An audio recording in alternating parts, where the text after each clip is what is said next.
Olá, galera! Que Deus os abençoe poderosamente em nome de Jesus, amém? E hoje nós vamos falar acerca de um tema bem interessante. Hoje nós vamos falar acerca da paternidade de Deus.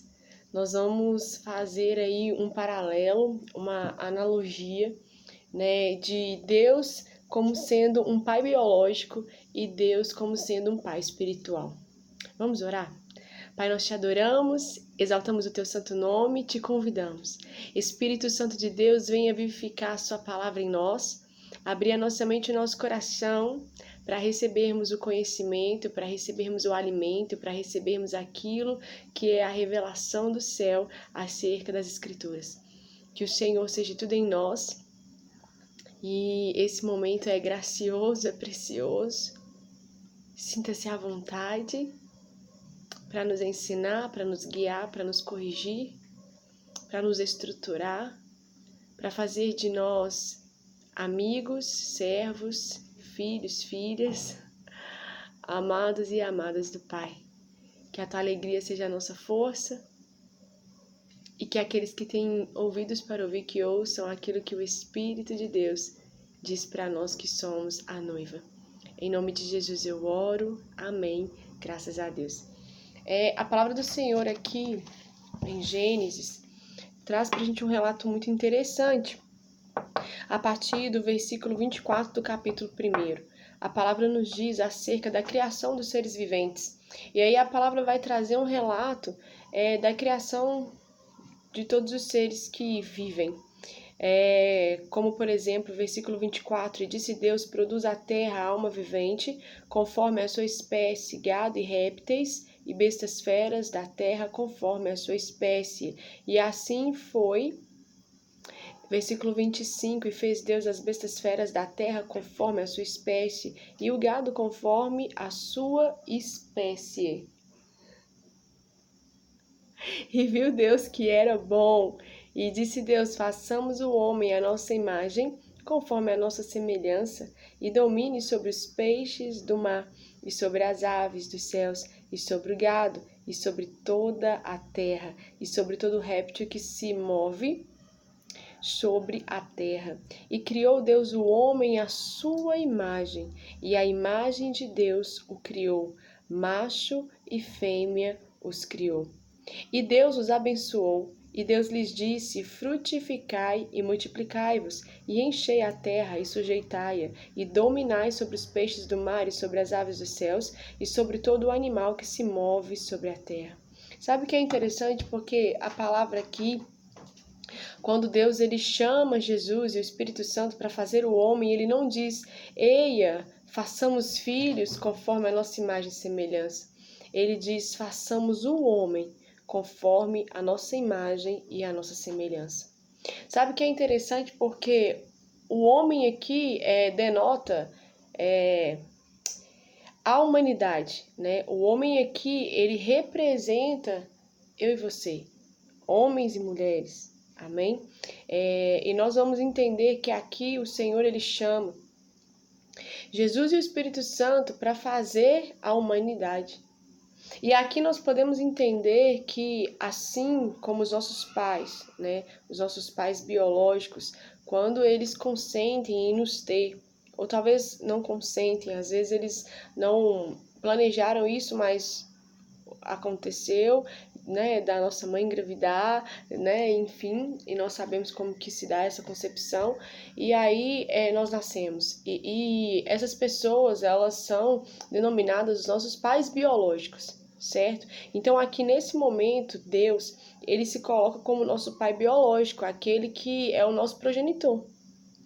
Através dele nós existimos, né? Porque a palavra aqui é clara, a forma como Deus, ele cria o homem. Ele fala, então, olha, façamos o homem conforme a nossa imagem, conforme a nossa semelhança. E aí nós vamos ver que Deus, ele faz questão de nos fazer compreender com riqueza de detalhes toda a Escritura. E nós precisamos pegar tudo num contexto, porque a palavra do Senhor, ela nos declara que Deus, ele criou o homem do pó da terra. e que da costela do homem ele tira a mulher. Então, nós vamos entender que tudo isso é um plano arquitetado por Deus. Ele é o progenitor de toda a criação. Então, todos nós somos filhos. Tudo que existe é filho. Tudo que vem de Deus é filho de Deus, porque ele é o progenitor, ele fez. Ele fez. Agora nós precisamos entender que quando Deus ele faz o homem e a mulher para serem eternos. E isso fundamenta ainda mais essa questão da questão de Deus ser o progenitor, de ele ser o pai. Porque o pai e a mãe, ele não estabelece ali o filho com o intuito de esse filho morrer daqui 2 segundos. Ele não planeja ter filhos para que esse filho morra daqui 2 segundos do nascimento. Então, quando um casal ele estabelece a maternidade, a paternidade, eles fazem um plano, um projeto, um planejamento a longo prazo. Ok, tem pessoas que são malucas, né, gente? Vamos lá, mas aquilo que é normal é você planejar algo para aquilo ser longínquo. Você não planeja toda uma carreira para você chegar ali no primeiro dia de plenitude daquele planejamento e aquilo ruir e dar errado, não. Ninguém casa pensando em separar, ninguém casa planejando divorciar, ninguém investe nos estudos pensando que não vai dar certo, não. Quando nós planejamos algo, nós pensamos isso de uma forma futurista, nós planejamos algo porque nós queremos nos deleitar desse algo por um bom tempo. E assim é Deus. Então Deus ele criou o homem, ele fez a humanidade para ser eterno. Só que houve um detalhe no meio desse plano. O pecado, a ruptura da aliança que nos afastou dele. E aí quando ocorre a ruptura da aliança, nós somos separados de Deus. Porque Isaías ele vai nos ensinar sobre isso, que o que faz separação entre nós e o nosso Deus são as nossas iniquidades. E a palavra do Senhor em Romanos nos diz sobre isso, que nós todos fomos destituídos da glória de Deus por conta do pecado. E aí nós precisamos entender que nós vamos conhecer uma outra faceta de Deus, que é o Pai espiritual, que é o Pai por adoção. É aquele Pai que vai nos adotar, porque a aliança foi quebrada. E aí nós vamos entender que todos somos filhos. E há aqueles que dizem que existem aquelas questões que foram as criaturas de Deus, aqueles seres que são denominados criatura de Deus, e que inclusive nós somos criatura de Deus pelo fato de criatura fazer menção à criação, né? E que nós só nos tornamos filhos quando nós aceitamos Jesus. Há uma linha de raciocínio assim, há uma frente teológica assim, mas nós somos todos filhos, porque ele é o progenitor, nós viemos dele e para ele vamos voltar. E quando há essa ruptura na aliança, aí nós conhecemos essa faceta de Deus, desse pai por adoção, esse pai que nos adota. E aí nós vamos ver que quando a palavra que o Senhor diz, eia, aí Jesus, Espírito Santo, façamos o homem conforme a nossa imagem, a nossa semelhança, nos denota que assim como Jesus é filho, nós também somos filhos. Assim como o Espírito, ele é o melhor amigo de Deus, porque ele é o único que discerne a mente e o coração de Deus, nós também somos amigos de Deus. Assim como Deus, ele é detentor de todo o poder, de toda a soberania, nós também somos assim pequenos deuses sobre a terra. Só que algumas pessoas têm esse conhecimento e outras pessoas não têm esse conhecimento. Mas como que nós vamos ter esse conhecimento? Quando alguém que já foi despertado anuncia as boas novas. E aí nós vamos começar a entender que esse pai por adoção, esse pai espiritual, ele vai direcionar todo um contexto para nos fazer tomar posse desse direito e desse poder de sermos feitos filhos. É por isso que nós precisamos pegar as escrituras e analisar as escrituras em todo o seu contexto. Porque se nós pegarmos versículos isolados, nós vamos gerar confusões, nós vamos gerar heresias e nós vamos ficar alienados dentro de um contexto de letra e não vamos abrir a nossa mente e nosso coração para receber a revelação do Espírito Santo, para receber a vivificação através da vida do Espírito de Deus sobre a palavra.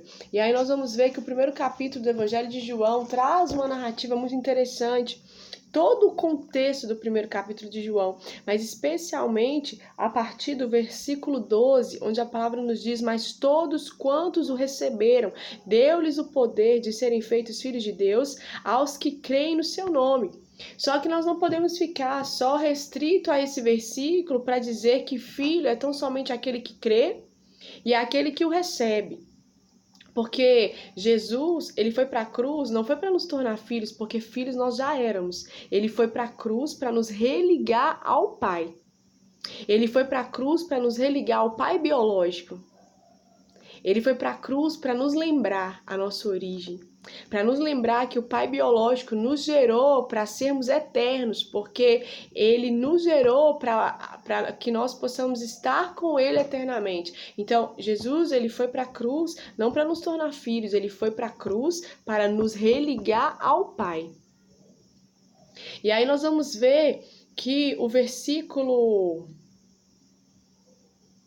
16 faz uma menção extraordinária e que testifica que nós todos somos filhos. E todos nós recebemos também da sua plenitude. E graça sobre graça, ou graça por graça. E o que é graça? Favor que nós não merecemos. Plenitude de salvação que nós não merecemos. E todos nós recebemos a plenitude e a graça sobre graça. Não foi só, aqui não está falando e todos os filhos receberam. Não, todos nós recebemos a plenitude e a graça sobre graça. Ou seja, é uma porção dobrada do favor imerecido. E se nós pegarmos todo o contexto do primeiro capítulo do Evangelho de João, nós vamos entender que a redenção, Jesus, ele foi para a cruz para nos religar ao trono da graça. Ele foi para a cruz para nos lembrar o nosso Gênesis. Ele foi para a cruz para que o chip de memória fosse reativado dentro de nós, para que nós pudéssemos lembrar a quem nós pertencemos, porque nós pertencemos a um pai biológico que se fez um pai espiritual, porque nós fomos separados, desalinhados do plano original. Nós somos desalinhados, nós somos apartados do plano original por conta do pecado. Então nós precisamos pegar as escrituras e pedir o Espírito Santo, misericórdia, compaixão e bondade. Pedir para que o Espírito Santo de Deus ele venha nos discernir a palavra do Senhor, ele venha trazer revelação. Porque muitas vezes nós que nos denominamos filhos, nós olhamos para as outras pessoas que ainda não estão dentro de um ambiente de igreja, de um ambiente de culto, de liturgia, e nós queremos determinar se aquelas pessoas vão para o céu ou não. Nós queremos determinar que aquelas pessoas não são filhos porque elas não praticam as mesmas coisas que nós. Ora, quando nós olhamos para dentro das Escrituras, nós vamos ver Jesus advertindo tais pessoas assim. Nós vamos ver Jesus advertindo os fariseus acerca disso, porque naquele tempo os fariseus se julgavam filhos. E todas as vezes que Jesus os pressionava, eles falavam: não, nós somos filhos de Moisés. Não, nós somos filhos de Abraão. Mas Jesus sempre cutucava eles. Não, vocês são filhos de Satanás, vocês são filhos do diabo, porque vocês praticam as obras dele. Abre lá a sua Bíblia em Mateus 23, você vai ver Jesus chamando os fariseus de víboras, de hipócritas, de sepulcros caiados. E tem alguns versículos onde o Senhor Jesus ele fala: olha, vocês não se achegam ao reino dos céus, vocês não vão entrar lá e querem impedir as outras pessoas de entrarem. Vocês querem colocar um jugo e um fardo pesado nas pessoas de coisas que nem vocês estão praticando. Nós precisamos acordar. Nós precisamos despertar. Todos nós somos filhos, porque nós viemos de um mesmo progenitor. Ele criou todos nós e tudo aquilo que nós conhecemos. É projeto de Deus. E o único que tem poder para determinar quem vai para o inferno e quem não vai, para determinar o nível de experiência, o nível de intimidade, é Ele. E nós precisamos tão somente nos dispor a ir e fazer discípulos. O Senhor, em momento algum, Ele disse, olha, vá e faça filhos. Não, Ele disse, ide, fazei discípulos, porque filhos nós já somos. Filhos nós já somos. O Evangelho de João, capítulo 10, a palavra do Senhor nos diz que Satanás ele veio para roubar, matar e destruir. Mas Jesus ele veio para nos dar vida e vida com abundância. E o Evangelho de João, no capítulo 10, a palavra diz que as ovelhas conhecem a voz do seu pastor. Cara, você pode estar no meio de uma multidão. Se sua mãe ou seu pai te gritar, você reconhece a voz deles. Porque eles são os seus progenitores. Você ouve aquela voz desde o tempo do ventre. Você reconhece seu pai e sua mãe. Só que você ainda não tem uma intimidade plena porque você não os conhece. Embora você ouça a voz do seu pai quando você está no ventre da tua mãe, embora você ouça a voz da tua mãe quando você está no ventre dela, mas você ainda não gerou intimidade de filho, porque você ainda não os viu, não os tocou, não sentiu o cheiro deles. Mas você não deixa de ser filho por isso.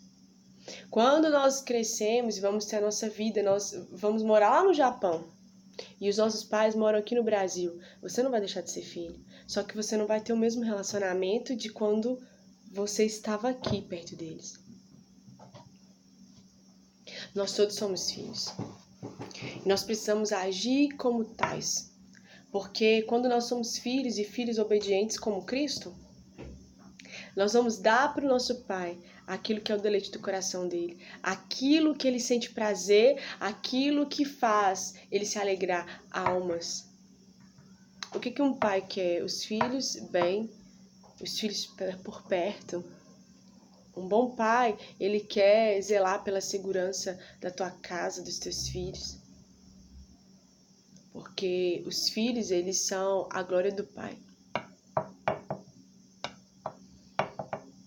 Os filhos são a glória do Pai. Louvado seja o nome do Senhor Jesus Cristo e que nós possamos refletir, né, acerca do tempo que nós estamos entregando, né, para Deus para examinar as Escrituras. E como o nosso coração está quando nós estamos diante das Escrituras, examinando as Escrituras. Qual é o intuito e o objetivo de nós pegarmos a Bíblia para ler? Qual que é o intuito e o objetivo de nós subirmos num púlpito para pregar? De nós irmos para qualquer lugar falar algo em nome de Deus? Sabe que quando nós nos colocamos a ensinar, nós precisamos, antes de nos colocar para ensinar, nós precisamos identificar qual é o nosso ministério, qual é a nossa chamada, qual é a nossa vocação. Porque é algo assim que eu aprendi no meu período de faculdade, isso ficou muito enraizado em mim. Muitas pessoas querem ensinar, mas não é todo mundo que tem o dom para isso.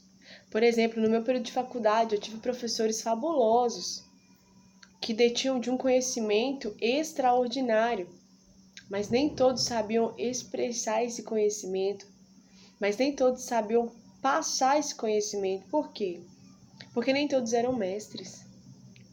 Tive professores assim fenomenais, empresários que tinham uma experiência fantástica no ramo da administração, que é a minha formação, mas eles não sabiam ensinar porque eles não eram mestres. Assim como eu tive professores que não tinham tanta experiência no que diz respeito ali à prática da profissão, mas eles tinham o dom do ensino. E assim é com a palavra. Assim é no mundo espiritual. Então nós precisamos nos posicionar de acordo com aquilo que o Senhor nos projetou para ser. E nós todos somos filhos. Nós todos somos filhos. E nós precisamos nos posicionar como filhos. E nós precisamos conscientizar as outras pessoas de que elas são filhos. Porque muitas vezes nós ficamos numa posição de religiosidade, nós achamos que filho é só aquele que levanta a mão e faz uma oração de confissão, batiza, começa a congregar, e nós achamos que essa pessoa se tornou filho, mas às vezes ela só tá ali igual ao banco da igreja, ocupando um lugar. Ela ainda não se relaciona com o pai espiritual, com aquele pai por adoção, aquele pai que nos adota, aquele pai que nos resgata.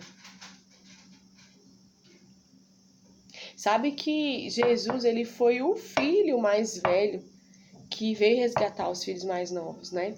Porque a palavra do Senhor nos diz que ele era o único filho. Ele era o único.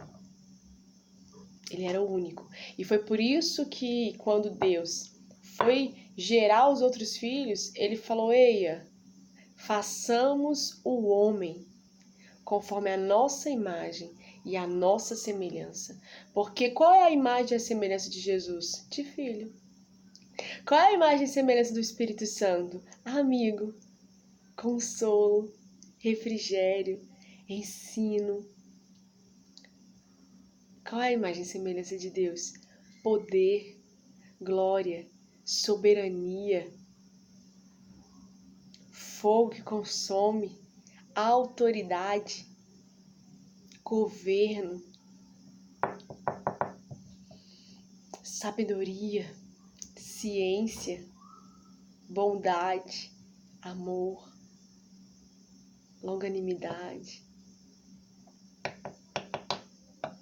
Nós todos somos filhos e que nós possamos gerar mais filhos para a glória de Deus. Que o Espírito Santo de Deus ele venha abrir a nossa mente, porque a palavra do Senhor ela tem que ser algo aplicável às nossas vidas. Não pode ser só uma teologia barata, não pode ser só uma filosofia.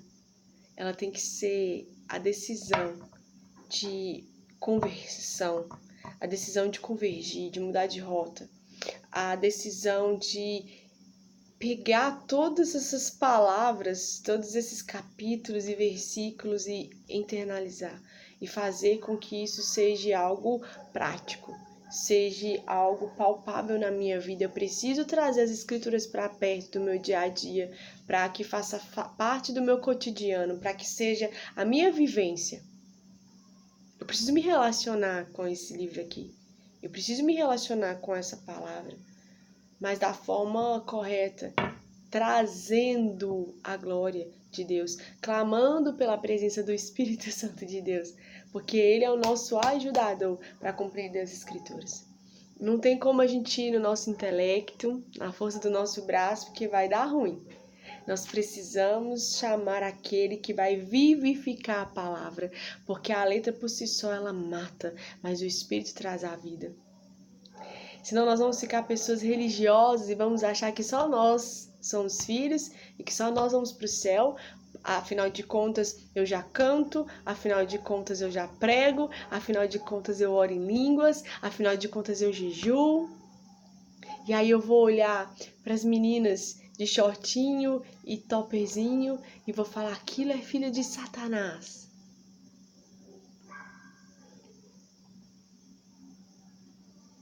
Nós precisamos contar para elas que elas são filhas de Deus, porque Satanás, sim, ele sopra todos os dias no ouvido delas que elas pertencem a ele.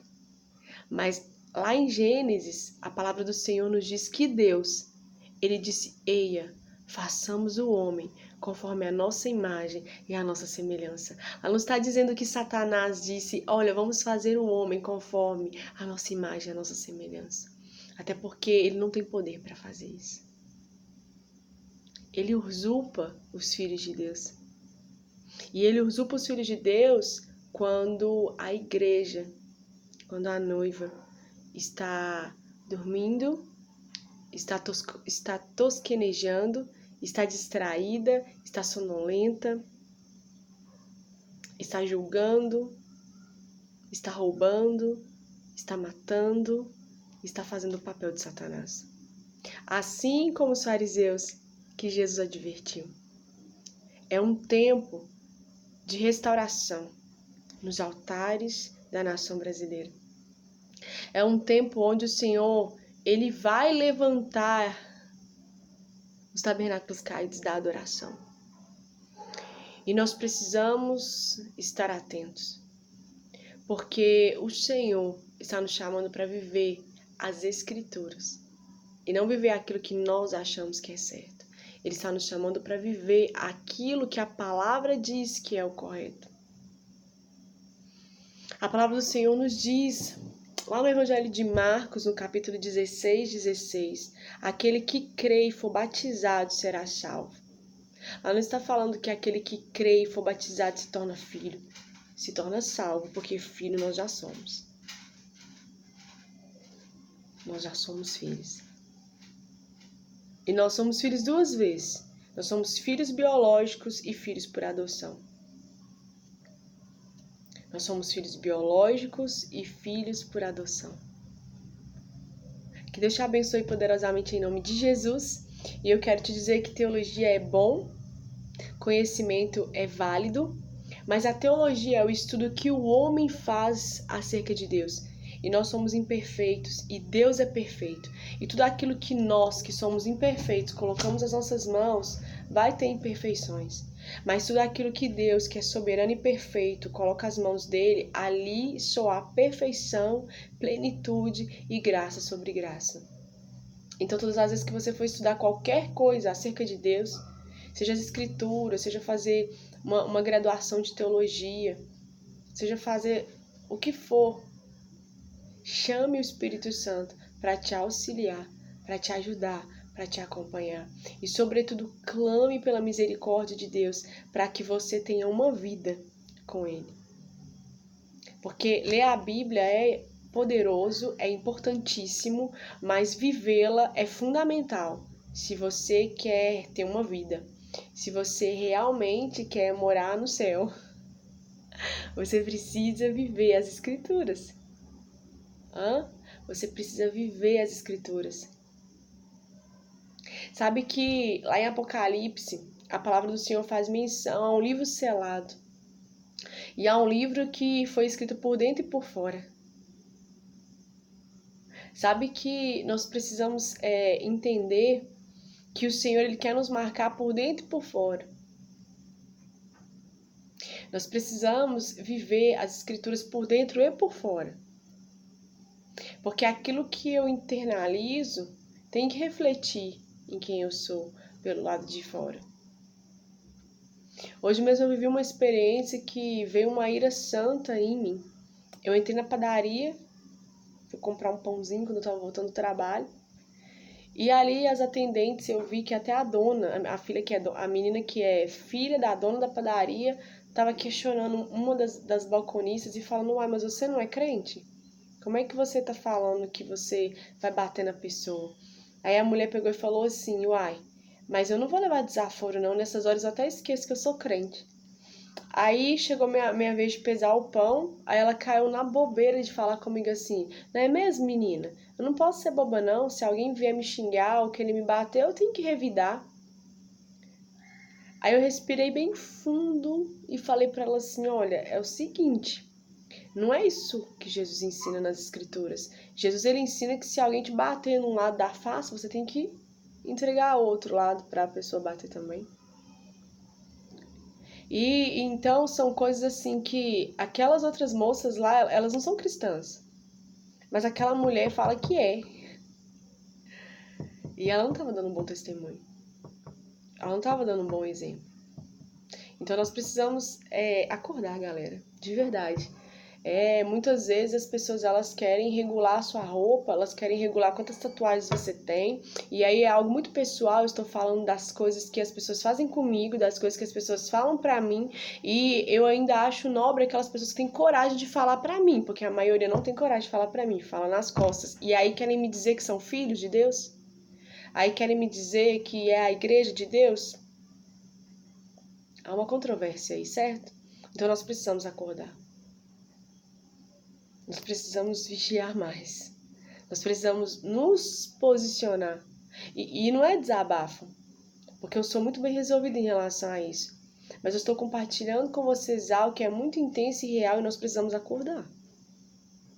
Porque cada um de nós vamos prestar contas a Deus, ao nosso pai biológico e ao nosso pai espiritual. E não tem como esconder nada dele. Ele nos conhece na plenitude que ninguém nos conhece. Talvez nem nós nos conhecemos tanto da forma como ele nos conhece. Sabe por quê? Porque foi ele que nos fez. Foi ele que nos fez. Que Deus te abençoe poderosamente em nome de Jesus. E fica aí a reflexão. Cara, estuda mesmo, estuda teologia, estuda a Bíblia, mas chama o Espírito Santo para fazer isso com você. E se posicione, sabe? Se você tem dúvidas para entender quem você é no reino, peça ajuda ao Espírito Santo. Porque ele vai te revelar quem você é, para que você foi gerado, sabe? Que filho é você, se você é um filho que vai ser um mestre, se você é um filho que vai ser um pastor, um filho que vai adorar a Deus ali com músicas, com cânticos, sabe? Pergunta para ele quem você é nele. Porque ele é seu pai, cara, e você precisa ter intimidade com ele, relacionamento com ele. Amém? Que Deus te abençoe poderosamente em nome de Jesus, ó. E não se esqueça, você é filho, você é filha e o pai ama você. Agora, se você é um filho e uma filha que tá fora do relacionamento com o pai, volta. Se você está reproduzindo lá o Jardim do Éden e está perdendo o relacionamento com o pai biológico, tem um pai espiritual esperando por você de braços abertos. Então, se achegue a ele. Peça perdão a ele e deixa ele te aliançar novamente ao coração dele. Amém? Que Deus te abençoe poderosamente em nome de Jesus.